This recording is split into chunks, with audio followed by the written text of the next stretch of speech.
در زندگی هم به یک باور هستم، میگه رشد در دامن محدودیت هاست. هر از کسی که رشد میکند اونا باید محدودیت ها را بپذیرد.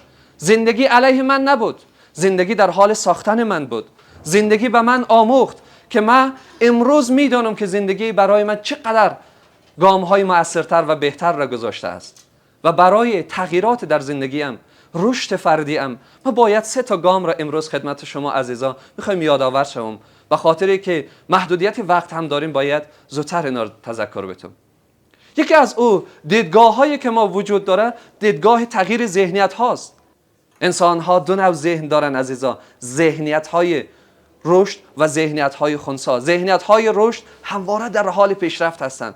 اونها موانع زندگی را پله های برای موفقیت خودشان میسازند. اونها موانع زندگی را فرصت برای زندگی خودشان میسازند.